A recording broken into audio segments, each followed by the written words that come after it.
This is the beautiful Butterflies 3D embossing folder from Spellbinders. I absolutely love how Spellbinders creates their embossing folders 5.5 by 8.5. So if you like to create larger cards as well as smaller cards, you can use that same embossing folder. Here's a different technique that I used with the embossing folder recently to create a card.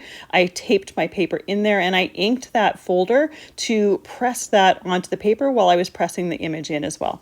While that paper is taped in there, you can do that multiple times until you get a nice solid inked background. After that, you can use different ink pads and you can ink the front of it. If you use dye ink pads, you're never going to see that color on the black part of the back of the embossing. If you use other ink pads that do show up on black, you'll have to be a little bit more careful with your inking, but it's a great way and a unique way to use embossing folders in a little bit of a different way.